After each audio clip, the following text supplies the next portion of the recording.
Russell, CNN Headline News. Half a century ago, residents near Roswell, New Mexico reported a UFO crash. Today, the Air Force released a report suggesting any sightings of so-called aliens were test dummies dropped from weather balloons. Eileen Pincus reports on a case some say is far from closed. The story has been out there for 50 years. Now the Air Force has issued a new report about what really fell from the sky in the New Mexico desert in 1947. The Air Force says it was not extraterrestrials. There were lots of dummies dropped. There were about 2,500 balloons launched during this 30-year period in New Mexico alone. The Air Force says it began releasing dozens of crash dummies over desert skies for various purposes in the 1950s, to test new technologies like aircraft ejection seats and high-altitude parachutes.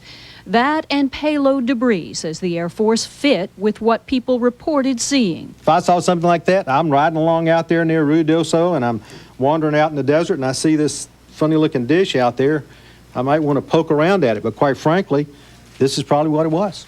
The Air Force report doesn't bother to hide its scorn for UFO proponents, who've kept the so-called Roswell incident alive, along with theories of government cover-ups. But the report says such theories are affronts to the truth. The report debunks the so-called sightings point by point, detailing the technology under research at the time and even titling its 231-page report, Case Closed. The report does not impress UFO believers. That you're essentially saying people are idiots. They can't recognize mannequins from real-life human beings. Adding to the skepticism, the date of the tests and the date of the first sightings are years apart. The Air Force says eyewitnesses simply got it wrong. In Roswell, where a cottage industry has grown up around the rumors, preparations are underway for the 50th anniversary of the first alleged UFO sighting. The Army, which has been chafing under the accusation of a cover-up for years, hopes it has answered some questions. We can't even keep single secrets. How could we have a conspiracy or a cover-up?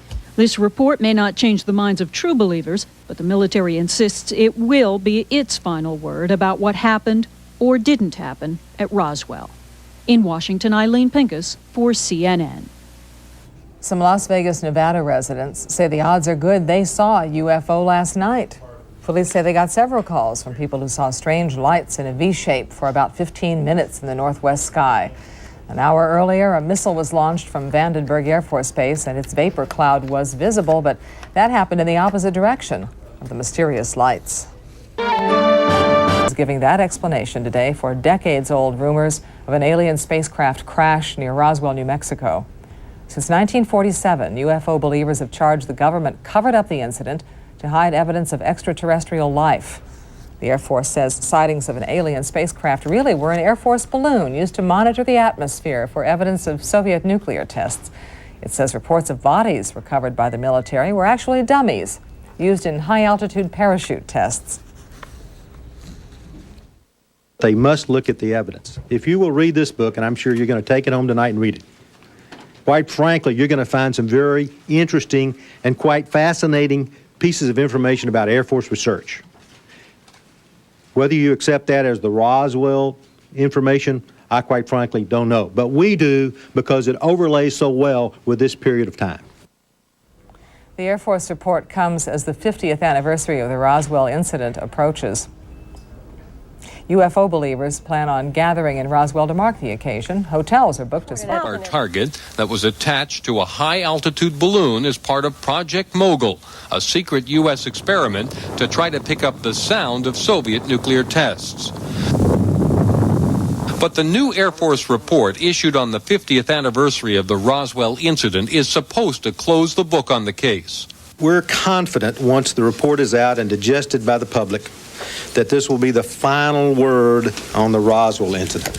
In the report, the Air Force theorizes that life-size mannequins used in the 50s for high-altitude parachute experiments and ejection seat testing could account for various reports of eyewitnesses seeing alien bodies removed from crash sites. They saw gurneys come out. They saw body bags come out because the dummies were put into body bags to protect them. They saw people in pith helmets. They saw people in shorts out there brushing the bushes looking for the remnants of the balloons.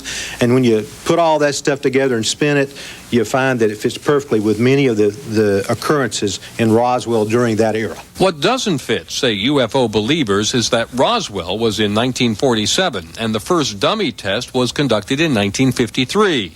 I don't know why they can't associate that time period. I'm sorry, I just don't have any information for that. And those who claim to have seen aliens say they are shorter and have bigger heads and eyes than the Air Force dummies. I don't reconcile that. I just have no idea why they say that. While the Air Force has produced pictures of dozens of balloon payloads that could easily be confused with flying saucers, many critics still think it's all part of a cover-up. The Air Force insists there were no initial reports of alien bodies in Roswell in 1947, that those reports didn't surface until the 70s. As for why it took 50 years to come up with the dummy theory, the Air Force says it was simply the case of an officer doing routine declassification work and putting two and two together. Jamie McIntyre, CNN, The Pentagon.